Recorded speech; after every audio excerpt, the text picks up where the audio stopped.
You're listening to Taste for Truth Weight Loss Encouragement. I'm your host, Barb Raveling.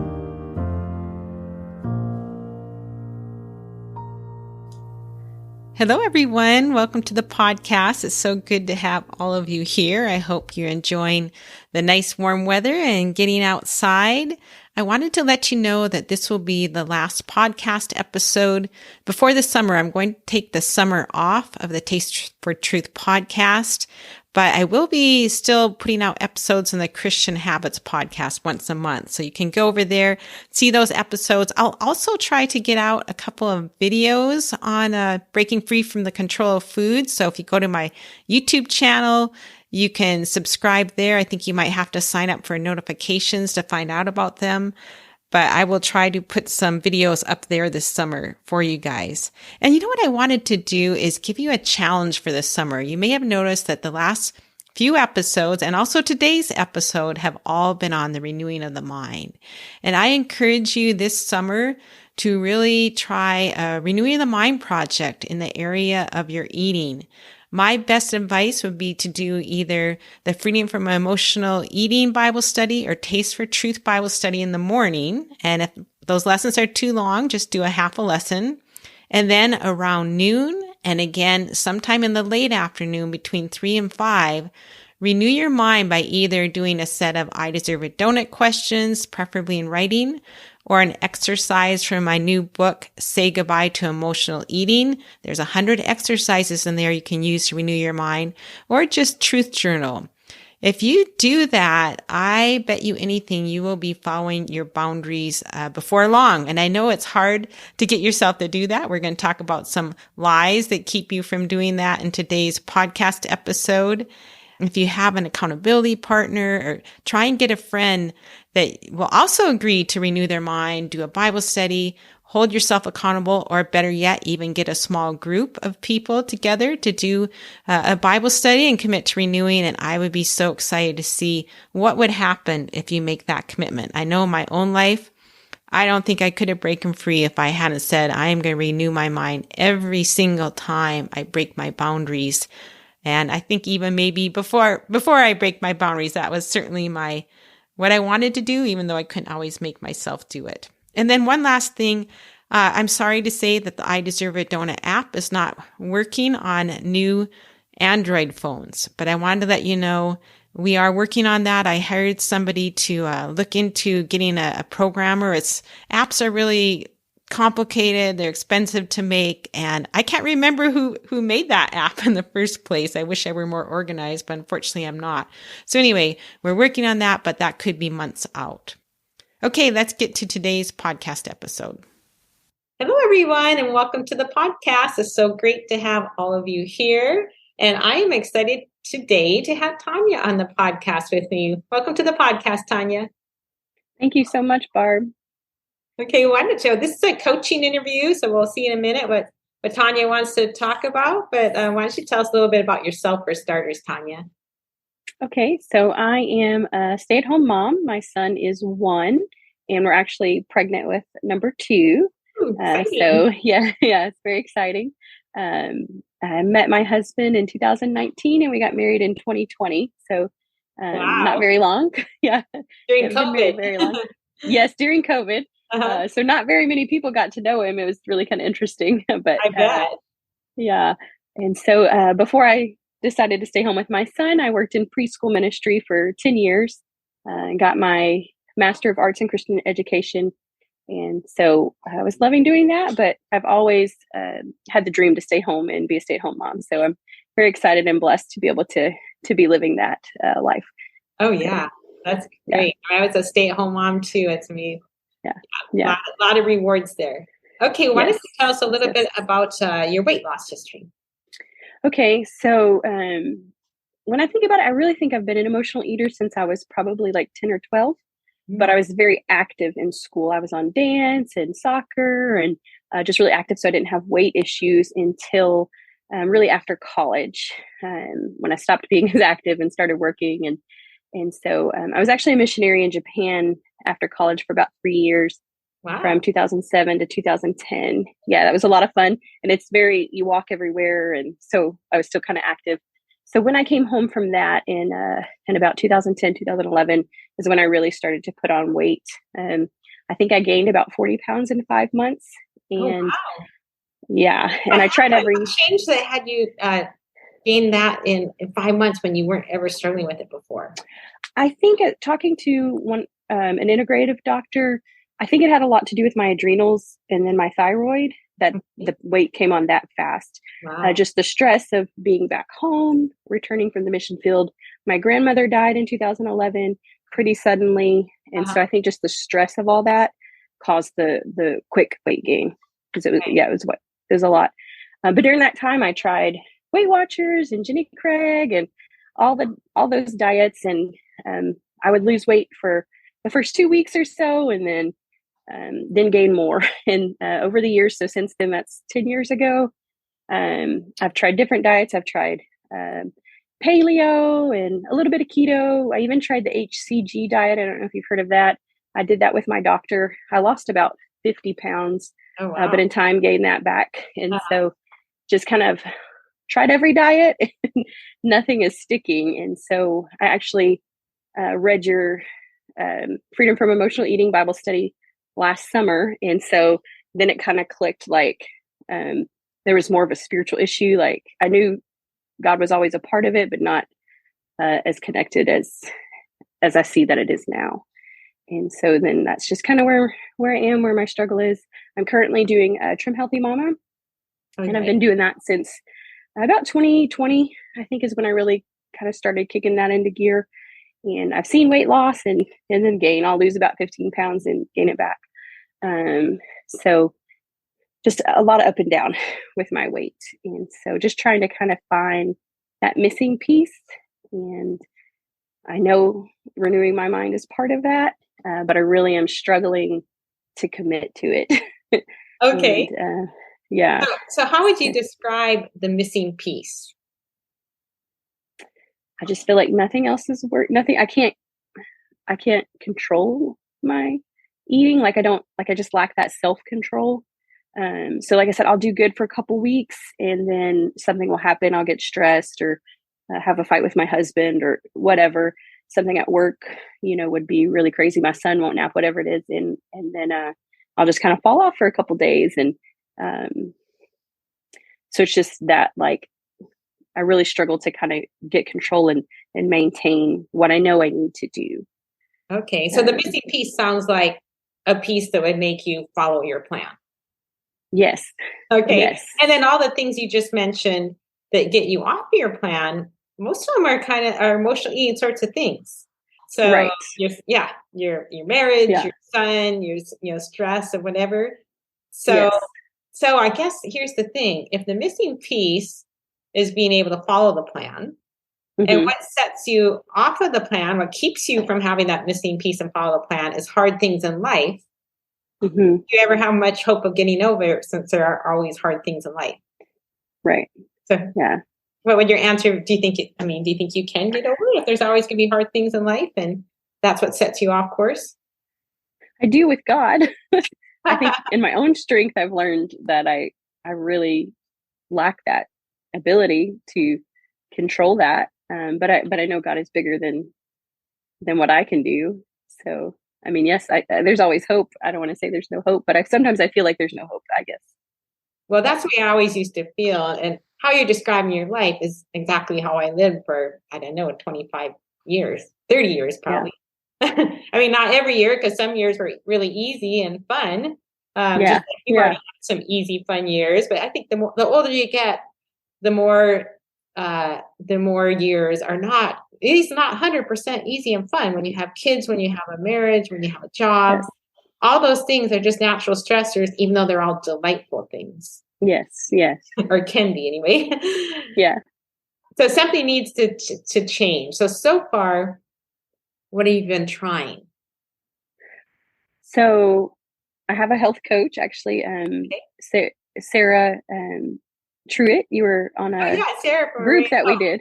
Yeah, she's really great. She helps a lot of people. In fact, I'll write her information in the show notes if anybody needs a coach.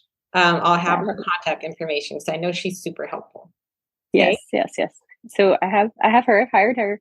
Uh-huh.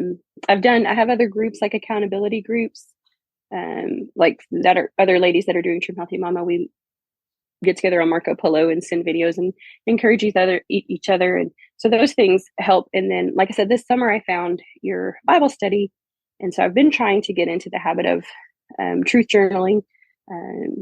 But I struggle to be consistent in that as well. And so at first I was resistant to doing it. Definitely the first time I did the Bible study, I don't think I ever truth journaled. I tried to renew my mind other ways. I was like, no, I don't want to do that. The second time, yeah, I thought so. But I didn't realize it at first that I was being resistant. But I think in time I kind of did, like I was resisting that. Yeah. And then I did your Bible study again with Coach Sarah's group. I guess it was this past fall. And so I was like, I feel like truth journaling is a really important part that you need to do. And so then I started doing some truth journaling, but have really struggled to be consistent and to make it a daily thing. Okay. And when you truth journal, does it help? Does it make a difference in the moment? I'm thinking about that. It helps to understand the lie that I'm believing. Right. And to understand, like, because that also helps me, like, understand the emotion I'm feeling a little bit more. Right. And that helps. But I can't say, like, I think sometimes you talk about, like, you have like a change of thought or mind, like you don't want to eat that anymore or whatever. Right. I can't say that's always the case, like that. I don't feel like I always have a true change of desire. Okay. So what percentage time, in the moment, as soon as you're finished truth journaling, what percentage of the time do you have a changed desire? Maybe 50 or 60. Okay. Yeah. That's not very high. So if it's only 50 or 60, I would see what's going wrong. Yeah. So I guess the question is, how many times do you think you truth journal in your life? In my life. I mean, like, you discovered it when you did the first Bible study. So how many times do you think you've actually done it? Like I said, none during the first time I did the Bible study, but this fall I was trying to make it a practice. So maybe 20, 35. Maybe 35. Okay, so 35 is quite a few times. So only have 50% success. So I guess for one thing I'd recommend right away is giving, well, either reading the truth journaling chapter. I know you say you already have Say Goodbye to Emotional Eating. So you can read the chapter on that. And then, because I have some errors in that chapter that you could go through all of those to see if it's not working and see if one of those, rings a bell, like, oh, okay, I'm not doing that. So that's one. The other one is you do the Rally Bible study. A lot of people tell me that's the Bible study that really helped them learn how to do truth journaling. That's RA. I don't know why. That's a Bible study on trials. So it's also one that you can use for emotional eating. I don't think I've heard of that one, so I'll have to look that up. Yeah. Look that one up, because that one really explains it well too. And I guess the other thing is, when you truth journal, do you usually truth journal about the hard things that are going on in your life, or just the food? I think the food, because that's easier. Like I said, it helps me understand maybe like the emotion, but I have tried a little bit. I did after you did the session with Coach Sarah's group, you talked about like the spokes. So I did kind of like make the spokes where I listed out all the different things that make me emotionally. Right. And so I've worked on a little bit of, like, anger was one of them. Right. Like I get really angry when my son wouldn't nap and frustrated. So I worked on that, and that has helped. My anger has improved doing that. I can't say my eating has improved, but I don't get angry. So I guess I don't eat when I'm angry. So I guess that helps. So I worked on that a little bit, and I worked a little bit on, like, just the marriage issues. So those two things on the spoke I worked on that were not like food specific. Okay. Yeah. So that's good. I mean, that will help as you work on those areas, because if it's emotional eating, it's depending on how strong our emotion is, it's much easier to work on the trial, whatever it is that's causing the negative emotion, rather than only journaling about the food. If you wait until you have a really strong emotion to journal, it usually doesn't get rid of the emotion right away, because it's like we're too pepped up or something. Yes. Yeah. Too much adrenaline or something. Yeah. Yeah, it's just too much. We're too much down that path of worry or anger or whatever, that it's hard to turn around. And sometimes you have to say, okay, tomorrow's gonna be better. Let's wait till tomorrow. Life will be better tomorrow. But it'd be really nice if you can try and do it proactively. And I'm going to put a link in the show notes to the next episode that's going to come out, which if you guys listen to this sometime, that will have been months ago because this wouldn't come out for a long time. But it's about somebody who is experiencing kind of the same thing as you were about truth journaling, and all of a sudden it clicked for her. Okay. So I think it might even be called something like persevering with truth journaling even when it's not working or something like that. Okay. So this will have some ideas, and I already gave you a couple other ideas.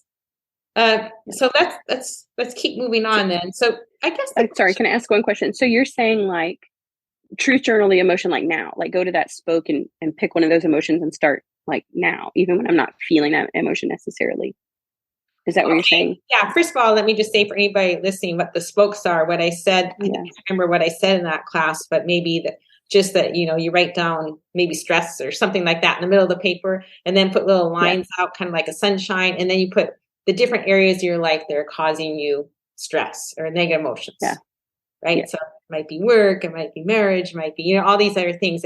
And now what was your question again? Sorry. So you're talking about being proactive, but not waiting till like the heat of that emotion to start journaling. So are you saying like start now, say like marriage is one of things that makes me eat. So just start truth journaling about marriage now. I would. Even though I'm not feeling it. Yeah. What the lady I interviewed with, she made a commitment to truth journal 3 times a day, whether she felt like it or not, whether she felt like she needed it or not. And in fact, her interview convicted me. I can't remember that just a few days ago, but I just truth journaled right before I got on today because I was already had things like I wasn't following my work plan and I was feeling kind of like, oh, you'll never change, blah, blah, blah. Yeah. And then when I truth journal, I realized, I'm pretty competent compared to what I used to be. But anyway, you go down that track of, oh, life is terrible. This relationship is terrible. Everything's out of control. And then you truth journal and you're like, you breathe a sigh of relief. Yeah. Okay. And then it's like, you make it till the next time. So if you did that 3 times a day, and in the morning, it could be more just about the food. Because in the morning, you're probably not going to be upset yet. Yeah. Right? Yeah. That usually doesn't happen until maybe lunch. Right? Maybe before lunch, especially if you're home with little kids or if you're working a hard job. So do it in the morning, maybe for the food. For lunch, think about, okay, what came up today? Did anything frustrate me? Am I feeling frustrated? Am I feeling, self-condemning or depressed or whatever? Okay, think back what happened this morning and journal about it. And then again, late afternoon before supper, it's like some people have a drink at the end of the day to unwind. Think of it as a truth journal session with the Holy Spirit to unwind. Yeah. It's like it realigns your thoughts and gives you peace and joy. And, a whole collection of those things helps you follow your eating boundaries and helps you mature and grow in areas we need to grow. Yeah. Here's what I did when I was at your stage of life. Not married very many years, 1 baby, 2nd baby on the way. I never went to God for help. Yeah. I mean, I said, God, look at my horrible life. Can you change things? But I didn't go through to consistently to see life from God's perspective. Yeah. I could have enjoyed motherhood so much and my marriage so much more back in those days if I'd started where you are right now and started developing that habit. Because then back at the beginning of my life, I'd be learning all this maturity instead of waiting till I'm old. Of course, I could start when I'm 40, but still, my kids are all, well on their way to leaving the home by then. They were older, and then they would have had the benefit of having a more mature mother. Life would have been, so much better. Yeah, yeah. But then again, you say, how can you make yourself do it?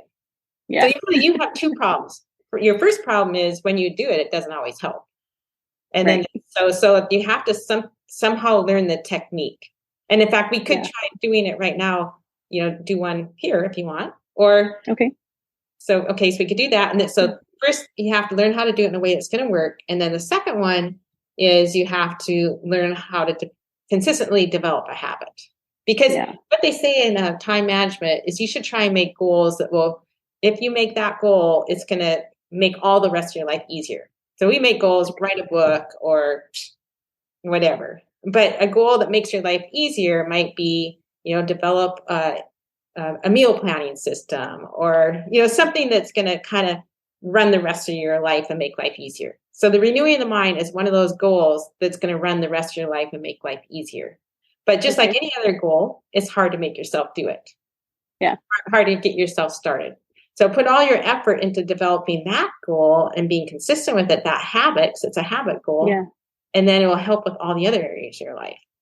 Okay. So to me, that's even more important than learning how to follow your boundaries. Yeah. Learning how to renew 3 times a day. In fact, you could just not even work on food right now and just say, you know what, I'm just going to renew 3 times a day. And sometimes it might be about food, but if I have something else going on in my life, I'll renew about that instead.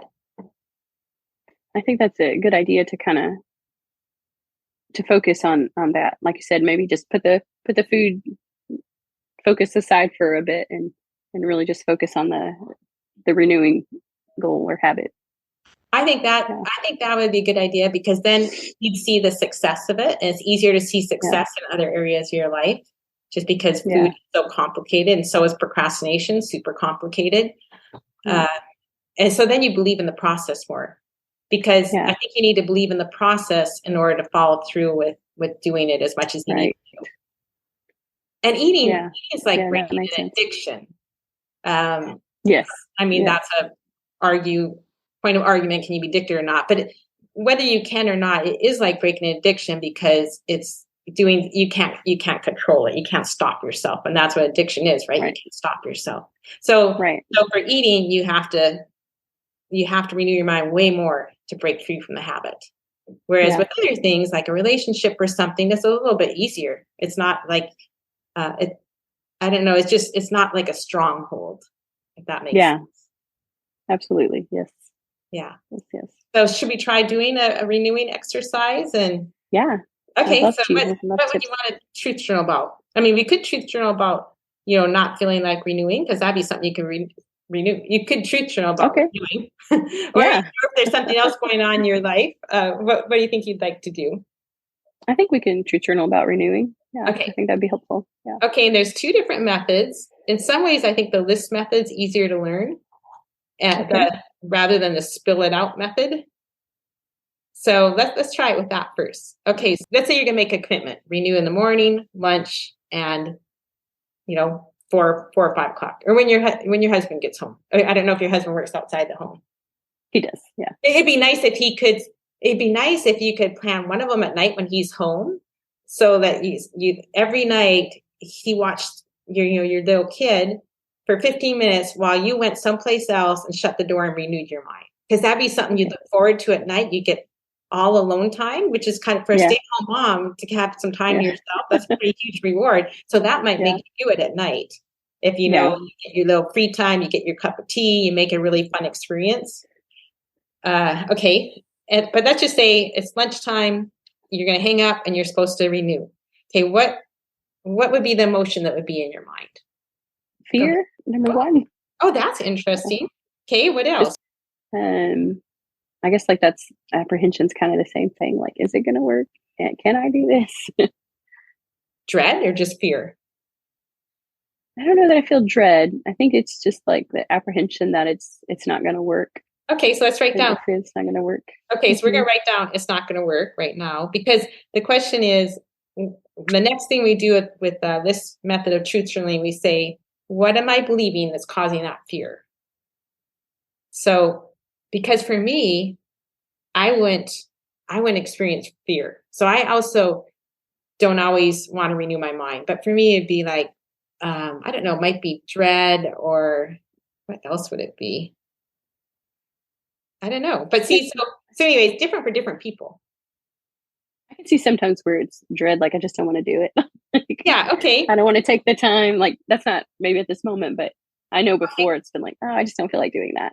Okay, I don't want to stop what I'm doing. So I'm going to add some right now. It's not going to work. I don't feel like it, so I shouldn't do it. Would that be one of them? I don't feel like doing Yes, it. absolutely. Yeah, I don't feel like doing it. So I shouldn't do it. And how about it takes too much time? Or like I don't want to stop what I'm doing to do it. Yeah. Okay, and that's still like I don't feel like doing it. If I don't want, Oh, okay. that's not the same thing. Okay. If I don't feel like doing, so I won't. Okay. But would Yeah. there be some other belief? Like, what would you be doing that you don't want to stop? I guess like I'd rather do something else to relax, like watch TV or Okay. This isn't a fun way to relax. Yeah. Like that. Yeah. Yeah. This isn't a fun way to relax, so I shouldn't do it. How about it takes too long? Yeah. Okay. Anything else? I'm trying to remember kind of the past when I didn't want to do it. I think sometimes like deep down it's like I don't want to stop eating. Like I don't want to change, even though I know I want to change. Oh, I totally get that. If I do it, it will make me not want to eat, and I want to eat, something like that. Yeah. Okay. Yeah. If I do it, it will make me not want to eat, and I want to eat. Okay. Anything else? I guess sometimes like shame, like I don't even want to like spend that time with God because like I just feel the shame of, how I'm eating or how I even that like the anger or some of those emotions. Okay, so what would that be in a belief? So I guess like too bad to go before God or like so God wouldn't want me to do it? Oh, so first I'll say I'm too bad to go before God. Do you also believe that, God doesn't love me or something like that? I think sometimes. Yeah. Okay. Would it be God doesn't love me in my current condition, or I need to shape up for God to love me? Or like I messed up, so God doesn't love me. Okay. I messed up, so God doesn't love me. Okay. Anything else? I think that's it. Okay, but you can see why you don't feel like renewing, right? Yes. Yes. Okay. So we make our little list. So what I found sometimes when people start truth journaling, they'll just write a phrase down. It's got to be a whole sentence. And I do talk a lot about that in Rally. It's got to be a sentence. It's got to be a belief, because a lot of times people will just write down what happened. So they'll write down, my husband just did blah, blah. Okay. That's not a belief. That's just an explanation of life. This is what he did. It's a fact. So a belief would be, and then they might say, I'm so mad. And again, that's not a belief. That's just expressing emotion. Okay. So that's a fact too. I am mad. So the belief, what we really need to work on change is my husband's a jerk, or my husband will never change, or if my husband loved me, he wouldn't do that. Okay. So those are beliefs. Okay. So that's one thing, but I have a list of beliefs here, and then we'll look and write the truth to it. Okay. And then I have a lot of things in Say Goodbye to Emotional Eating for writing the truth. I think I have and make sure you write enough truth. Make sure you write a truth that actually fits the lie. So let's just say, and I know we're not even talking about relationship, but let's just say the lie is my husband's a jerk. Okay. A truth that meets the lie is not, well, my husband does stop and get groceries. Okay. The truth is going to be either he's a jerk or he's not a jerk. Right. Okay. So, I mean, you might not actually say that, but we have to address the lie. I'm believing he's a jerk. So my truth might be, my husband is a normal person with strengths and weaknesses. And we're so completely different that his weaknesses rub off on me and bother me, or his sins spill out and hurt me. So he's not a jerk. He's a child of God who has sin problems, just like I'm a child of God with sin problems. So see what I'm saying about a truth that fits the lie? So it's with everyone else I have in that book, a truth that fits the lie, enough truth. So if I just say, my husband's jerk, and I just say, no, he's not. That's not enough truth that fits the lie. I have to have a whole bunch of truth to change me. See what else was. I think I've done that. I think that's kind of, as you're saying that, I think that's kind of what I've done. Like, my husband's not a jerk. Yeah. Okay. Yeah. That's not going to help me. There. Yeah. You have to say, in fact, I would say the ratio truth to lie should be 1 to 5. So way more truth than lie. Write down as much truth as possible. In fact, you could even say, he does this and this and this and this. But also we have to get the theological part that no, he's a child of God, and all children of God have weaknesses because we're frail human beings and we're not perfect yet. Yeah. So yeah. Oh, good. So that's good that you already have one thing about what mine. And then look at all the rest of them, because if you have that book, so there's other ones in there. I'm just trying to think if I can remember any. Another one was to look for biblical and practical truth. So some people get hung up because they think I have to have a Bible verse for everyone. So don't get hung up with that. You don't need to have a Bible verse. Sometimes it's practical truth. Sometimes it's a biblical principle. Sometimes it's a Bible verse. But here's the thing. I mean, with truth journaling, when we read the Bible, we're getting to know God. We're getting to know His Word, what He asks us to do. But when we truth journal, it's like we're taking everything we learned in the Bible and applying it to our life. So when you read a statement, then you need to look, when you read a belief, you have to think about, okay, everything, what does the Bible say? Would Jesus agree with this? Think about everything that's in the Bible and then write that down. So it's like we're making the Bible practical to our life. But you also look at practical truth too. So there's that. Find truth that counteracts the lie. Add enough truth to change your desires. We already talked about that. Replace half truths with full truth. So a lot of times when you first start truth journaling, you'll say that is true. So like, I think when I first started truth journaling, I might have thought, oh yeah, he is a jerk. I might have just put true. But it wasn't until I truth journaled a lot more, I realized, okay, no, that is not true. So you have to look for half truths. So half truths are be like, okay, he did this one thing that was a tad jerky. Or more than a tad. And let me just say, my husband's a good person, but I'm a good person too, and I can do things that are jerky. All of us listening can sometimes do things that are jerky, but we have to do the full truth.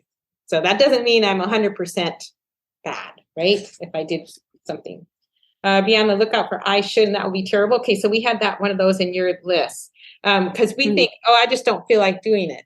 Okay, that's not a belief. That's a feeling. I don't feel like doing it. But we can turn it into a belief, because our belief is, I don't feel like doing it, so I shouldn't do it. Okay. Some people, are you a type A or a type B person? Usually type A. Oh, you're usually type A. Okay, because I always thought type A's usually didn't matter if they didn't feel like it. They just did it. Is that not right? Well, some things I definitely do, but some things that I don't. Like, this has been an area where I don't I'm very disciplined in other things, but. Well, that's super comforting to me. I'm glad to hear that. Okay. So whenever you say, I don't feel like doing it, we have to add, so I shouldn't do it. So with a lot of beliefs, you're going to have to add, so I shouldn't do it, or so I should do it, or that will be terrible. So we might say, we'll think, oh, I'll gain all my weight back. Okay. That is actually a belief, because we may or may not. But the lie that's really tripping us up is, I'll gain all my weight back, and that will be terrible.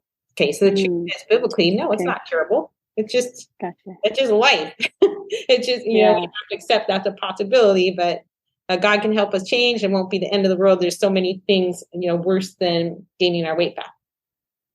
Oh, be kind to yourself. Sometimes people start beating themselves up in the truth. Do you ever do that? Beat yourself up in the truth? Not usually in the truth, no. Okay. Good. Yeah, usually we beat ourselves up in the lies. In the lies, I do, yeah. And then be willing to journal the same lies over and over again, because we're going to get the same old lies. I still get the lies. That's too hard. I can't do it. You'd think I've journaled them a million times. You'd think that wouldn't come into my mind anymore, but it still does. And then don't be. Do you change your truths with that? Like because I do have the same lies as well. Do you change the truths, or is it helpful for you to kind of repeat the same truth? Oh, no. You have to do. Each time you do it, you have to engage your mind and you have to think. Okay. So I'm not going to be just saying the same truths over and over again. Okay. Each time is probably going to be different. I mean, every once in a while I'll have the same one twice, but I might do, 30 different truths for one lie.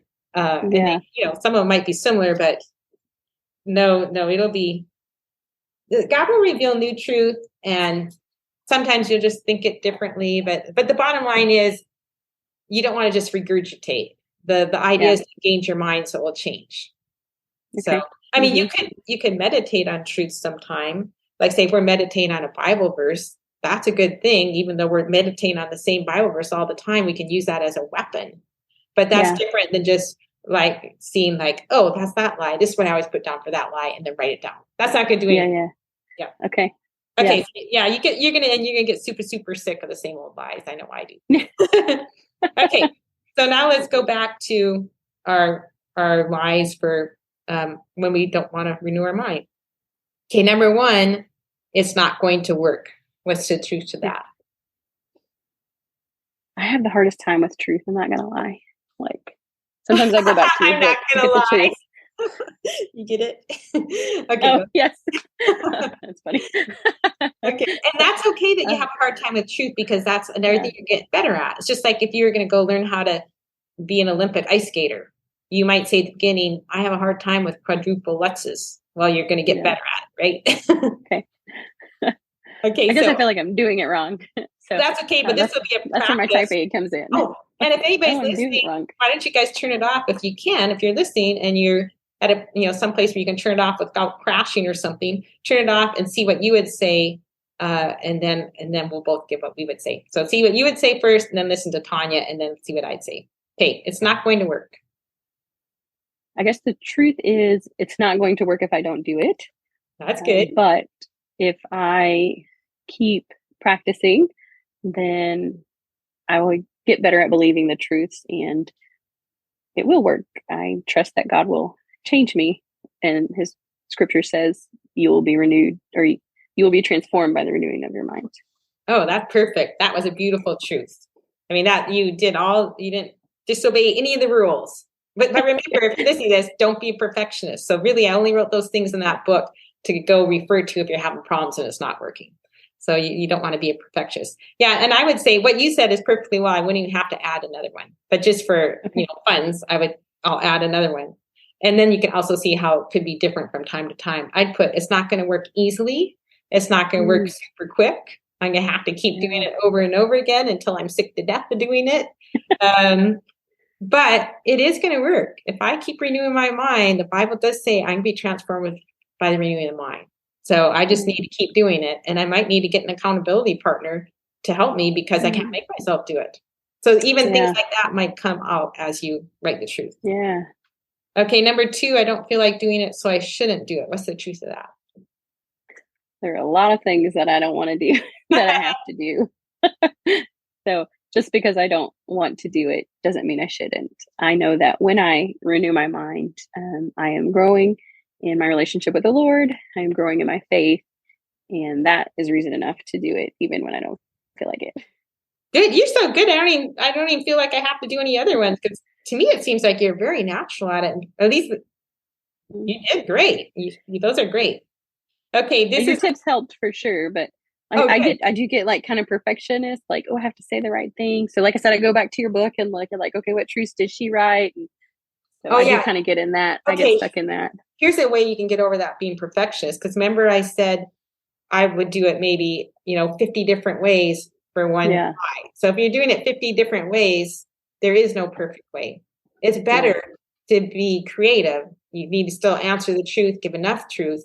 But if there's no perfect way, because if there was a perfect way, then every time you'd write the same perfect truth. And that's not going to change your mind. It's just like if some Rembrandt is creating a gorgeous masterpiece, he's not going to do it by following a little paint by number. Following a paint by number is perfectionist. I have to use this color here and this color. No, he's got to be creative and let it all flow out, right? So think of doing that way. Okay, this isn't fun. This isn't a fun way to relax, so I shouldn't do it. I love that one. I know. I'm like, oh. I haven't even ever heard of that one, but I'm sure a lot of people are listening are like, yeah, that's me. Yeah. Okay. It's tricky because it's like, no, I'd really rather just veg out and watch TV or not engage my mind in any other way. Right. Now, so this isn't a fun way to relax. That is just a statement of what's happening. This isn't fun. So I added, so I shouldn't do it, remember? So I added the piece, so I shouldn't do it. Okay. So I guess, truth would be similar to the one before, like, even though it's not my preferred way to relax, I should still do it. I know in time it will help me, and so I want to change, and I know that I have to renew my mind in order to change. So even though I'd rather be relaxing some other way, this is what I need to be doing. Okay, that's great. That's a great truth for it. And here's what I would put for that one. My purpose isn't to relax. Mm. My purpose to relax. Actually, now here's what I think years down the road. If my purpose is to relax, I would truth journal, because if I truth journal, I'm going to end up with peace and joy. And peace and joy is super relaxing, far more relaxing than watching a TV show with stress in the back of my mind. And but I'd also say truth journaling, it's also doing spiritual warfare. Spiritual warfare is not relaxing. Yeah. So this isn't a fun way to relax, so I shouldn't do it. I would emphasis on the goal of this is not to relax. The goal of this is to change me so I can break free from this stronghold. That's not going to be relaxing, but I'll have my relaxing time some other time in the day. Yeah. Not this. Although I think a lot of people, including me, you get to the point where you love it so much it's relaxing. Yeah. So that's good. I think you can get to that point, but you have to take a while. But I think your best bet to get to that point is to do it in the evening. But if you have a habit of watching TV in the evening, then that's going to be hard to give that up for it. So you have to think about that. Okay, it takes too long. What's the truth of that? It probably doesn't take as long as I think it takes. Number one. Very true. It's worth the investment of my time, even if it does take a little while. It's worth the investment to grow and to change and to overcome this stronghold, for sure. I like that word you used. And really, I spend an hour or two watching TV in the evening. So what is, the 10, 20 minutes that it will take to truth journal? Yeah, that's good. I think those are all good. And if you could just, like, if you're just journaling about the food, you can just write down one belief, one truth. That's it. When I was doing it, when I was breaking free from control of food, often in my journal, I'd only have one belief and one truth. That actually helps a lot. And that takes that takes 1 minute. Yeah. To go into it, like, I don't have to put every belief I'm thinking right now. I can just start with one. Yeah.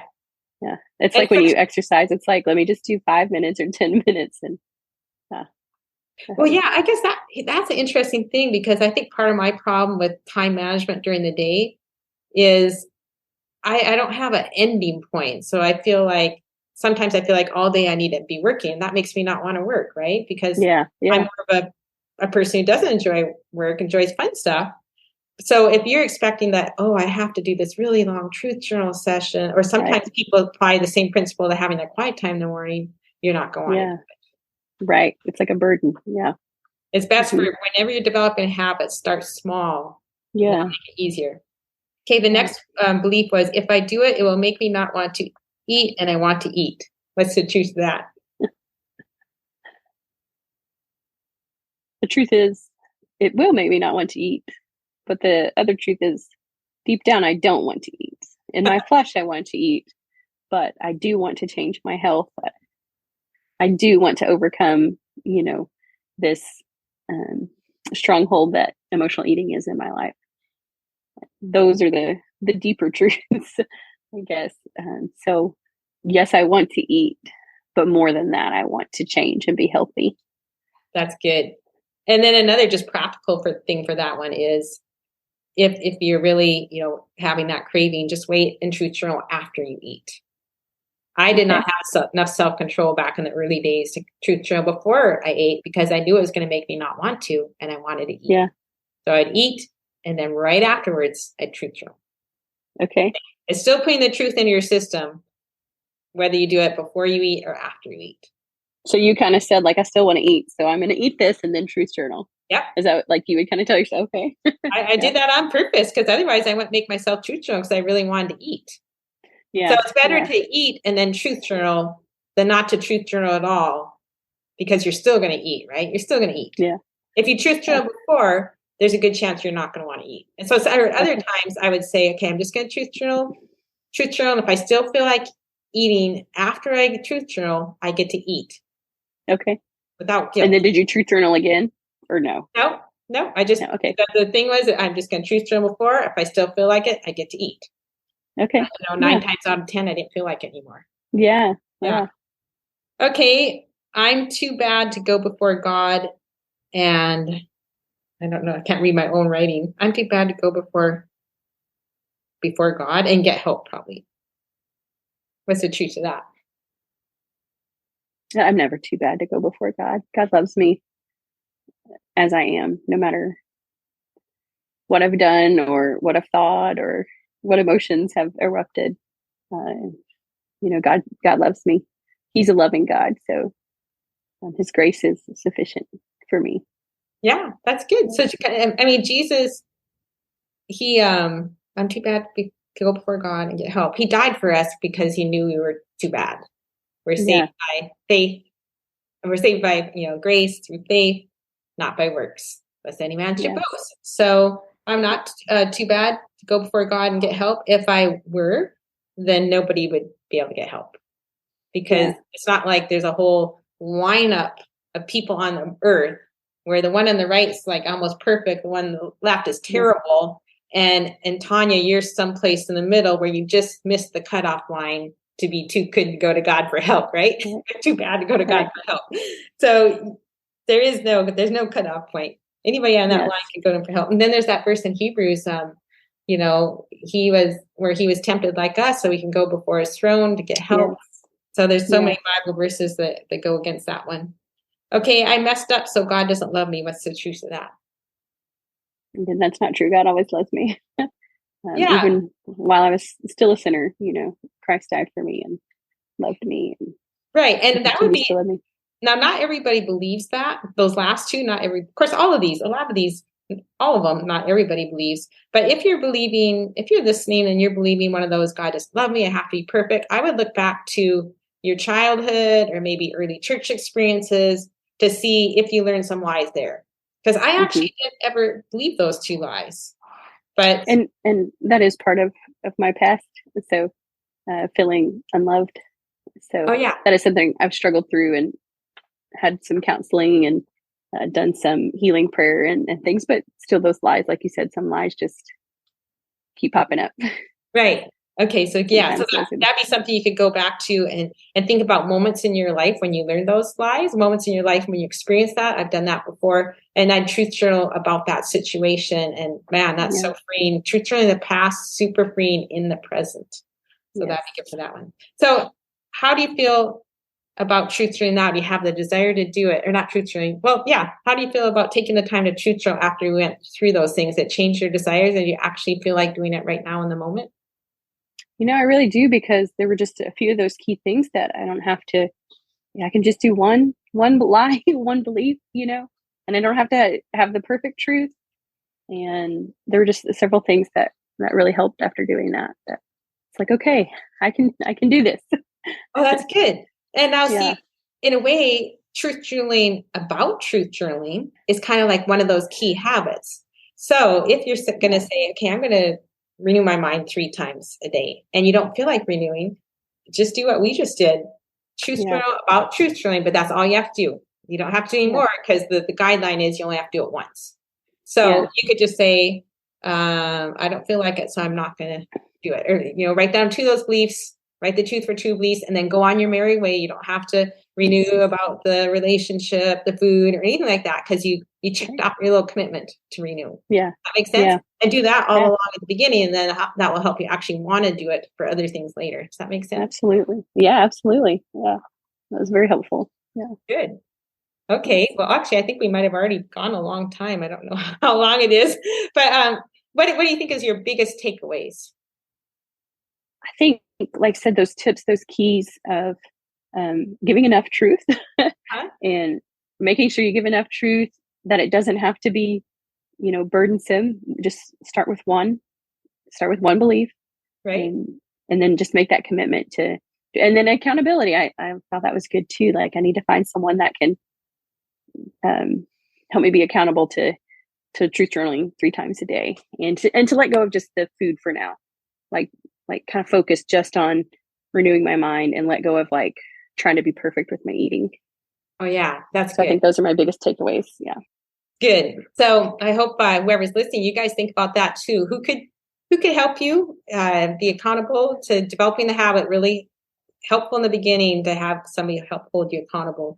And also, I'll write down the resources we talked about in the blog post that goes with this, including Sarah from Array of Hope. I actually did a victory interview with somebody not too long ago who Sarah was her coach, but who that was, but maybe I'll include that in the show notes too. Because a lot of times people ask me, for a coach, and anyway. Great.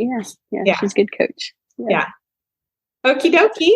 Well, thanks for taking the time. Thank you. On the podcast. I appreciate it. I appreciate it too. I have listened to your podcast and have just really seen how good of a counselor you are, like how you help people really kind of understand some of the issues that maybe they didn't realize they had. So I was super excited to be here today. So. Good. Well, and I know everybody else is excited to have you there, because I know all those beliefs you wrote down, people are listening and like, yeah, that's my belief. So anyway, I hope you guys enjoyed the podcast today, and hope you have a good week following God and following your boundaries. And I will talk to you next time.